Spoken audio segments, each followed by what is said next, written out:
एक सुनसान गांव में एक पुराना घर है जहां एक खौफनाक स्कूटी रखा है। कहते हैं यह स्कूटी आत्माओं को आकर्षित करता है। देखो, यह स्कूटी कितना खूबसूरत है। हाँ, लेकिन मुझे यह खौफनाक लगता है। इसे मत छुओ, इसमें कुछ गलत है। तुम दोनों बहुत डरते हो। मैं इसे चलने जा रही हूँ। यह स्कूटी आत्माओं को आकर्षित करता है। तुम दोनों ध्यान रखना। क्या तुम सच में इसे बजाना चाहती हो? तो हाँ, मैं इसे बजा कर देखना चाहती हूँ। प्रिया स्कूटी पर बैठती है और धीरे धीरे उसे चलना शुरू करती है। जैसे ही हवेली तरफ जाती है, अजीब सी गंध फैलने लगती है। तुम क्या देख रही हो? मुझे लगता है कि स्कूटी में कुछ खास है। ये सब ठीक नहीं लग रहा है। मैं बाहर जा रहा हूँ। तुम ठीक? नहीं, मैं और चलाना चाहती हूँ इस स्कूटी को। मत चला। प्रिया प्लीज रुको। क्या तुम सुन नहीं रही? यह स्कूटी खतरनाक है। जैसे ही प्रिया चलना जारी रखती है, अचानक घर के चारों ओर अजीब खौफनाक आवाजें सुनाई देती हैं। हवाएं बहुत जोर से चलने लगती हैं। यह क्या है? मुझे डर लग रहा है। मैं यहाँ और नहीं रह सकती। हमें इसे बंद करना होगा। नहीं, मुझे यह खत्म करना है। क्या तुम नहीं समझती? हमें जल्दी निकलना चाहिए। नहीं, मुझे यह जानना है कि क्या हो रहा है। प्रिया जैसे ही स्कूटी रोकती है, अचानक न की स्कूटी से खून निकलने लगता है। जोर जोर से चिल्लाने की आवाजें पूरे कमरे में गूंजने लगती है और रोने की आवाज हर ओर फैल जाती है। इसके बाद सब वहां से भाग जाते हैं। रात का सन्नाटा था। बिस्तर पर लेटी थकी हुई और दवाइयों के असर से गहरी नींद में चली गई। अचानक उसे महसूस होता है कि वह किसी अजीब सी सुनसान स्थान पर खड़ी है। कहीं से भी कोई आवाज नहीं आ रही, सिर्फ एक धीमी धीमी कोई आ रही है। वह धुन वही है जो उसने उस खौफनाक हवेली पर सुनी थी। प्रिया ने धीरे धीरे अपने चारों ओर देखा, लेकिन कोई नहीं था। अचानक उसके सामने चुड़ैल प्रकट होती है और धुन धीमे से तेज होती जा रही थी। स्कूटी से खून की बूंदें टपकने लगी। ये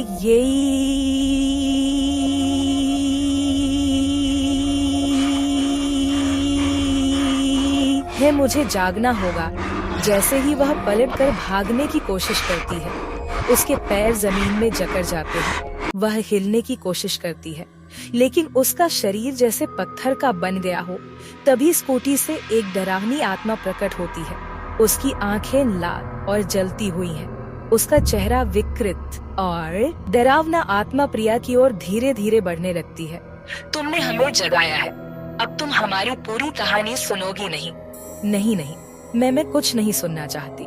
मुझे छोड़ दो। और उसके कानों में वही खोड़ दो और उसके कानों में वही खौफनाक धुन गूंजने लगती है। लेकिन इस बार धुन दर्दनाक और भयावह।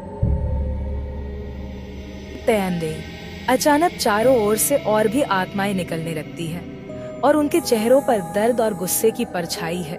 प्रिया चीखने की कोशिश करती है, लेकिन उसकी आवाज बंद हो चुकी है। तुम हमें नहीं रोक सकती, अब तुम्हारी बारी है। नहीं, मुझे जाने दो। तभी स्कूटी अपने आप चलने लगता है और धुन के साथ आत्माओं की आवाजें तेज होती जाती हैं। एक आत्मा प्रिया के कंधे पर हाथ रखकर उसे अपनी ओर खींचने लगती है और धमाके के साथ प्रिया अपनी जगह से उछल जाती है। प्रिया की आंखें अचानक खुल जाती है। वह बिस्तर पर बैठी हाफ रही थी। उसने चारों ओर देखा, लेकिन कमरे में कोई नहीं था। वह समझ गई कि यह सिर्फ एक सपना था, लेकिन उसका अब भी दिल डर से कांप रहा था और हवा में वही स्कूटी की धुन हल्की हल्की गूंज रही थी। ये सपना था या कुछ और? उसकी नजर बाहर कोने में रखे स्कूटी की तरफ जाती है, जो एक बार फिर से। गांव के पास एक घना जंगल था, जिसे लोग भटकती छाया का जंगल कहते थे।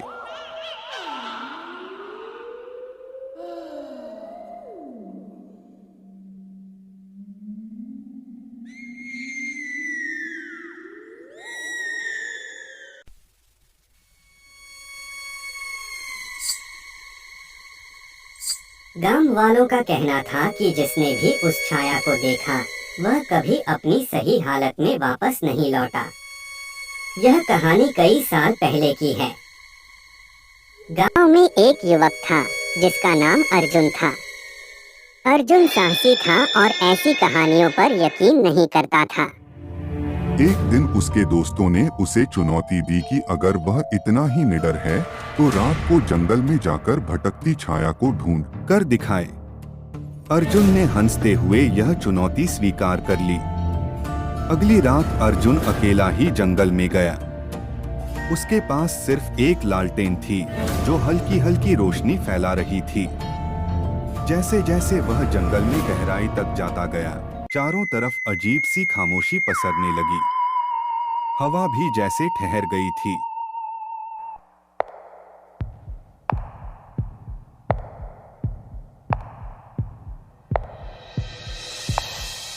अर्जुन ने पीछे मुड़कर देखा, लेकिन वहां कोई नहीं था। उसने इसे अपनी कल्पना समझकर नजरअंदाज कर दिया और आगे बढ़ता रहा। लेकिन तभी उसे लगा कि उसकी लालटेन की रोशनी मंद हो रही है। अचानक ठंडी हवा का एक झोंका आया और लालटेन बुझ गई। अब जंगल में पूरी तरह से अंधेरा छा गया था। अर्जुन ने जैसे ही अपनी जेब से माचिस निकालने की कोशिश की, उसे महसूस हुआ कि कोई उसके बेहद करीब खड़ा है। उसकी रीढ़ की हड्डी में एक सिहरन दौड़ गई। अर्जुन ने साहस बटोरकर धीमी आवाज में पूछा, कौन है वहां? तभी अंधेरे में एक हंसी गूंज उठी। यह एक ऐसी हंसी थी जो डर से अर्जुन के रोंगटे खड़े कर गई। उसने देखा कि एक काले साए जैसी आकृति उसके सामने खड़ी थी। उसकी आंखें लाल अंगारों की तरह जल रही थीं। छाया ने धीरे धीरे अर्जुन की ओर हाथ बढ़ाया और अर्जुन की सारी हिम्मत जवाब दे गई। वह चिल्लाते हुए पीछे भागने लगा। भागते भागते अर्जुन को लगा कि उसके कदम भारी हो रहे हैं और उसका शरीर सुन्न पड़ने लगा है। वह गिर पड़ा और उसके कानों में छाया की आवाज गूंजने लगी, कोई यहाँ से जिंदा नहीं लौटता। अगली सुबह गांव वालों ने अर्जुन को जंगल के किनारे बेहोश पाया। उसकी आंखें खुली थीं, लेकिन उनमें कोई चमक नहीं थी। वह होश में तो था, लेकिन किसी से कुछ नहीं कहता, बस बड़बड़ाता रहता, वो मुझे देख रही थी, वो मुझे जाने नहीं देगी। गांव के लोग मानते हैं कि अर्जुन की आत्मा अब भी उसी छाया के शिकंजे में है और जंगल की ओर देखने की हिम्मत आज भी कोई नहीं करता, क्योंकि कहते हैं कि भटकती छाया अभी भी वहां भटक रही है, किसी और को अपना शिकार बनाने के इंतजार में।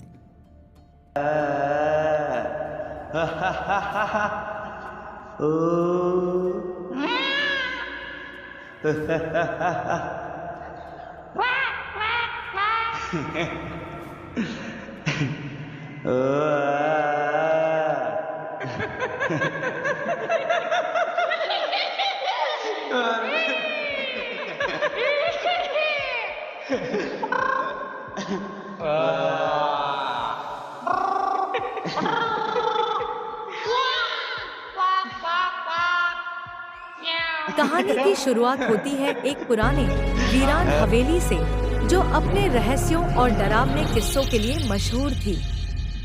इस हवेली का नाम था विजयगढ़, जो गांव से कुछ दूर पहाड़ियों के बीच स्थित था।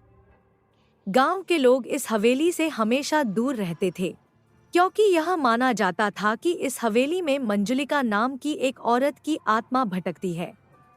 मंजुलिका की आत्मा हवेली में हर रात प्रकट होती थी। उसकी चीखें दूर दूर तक सुनाई देती थी।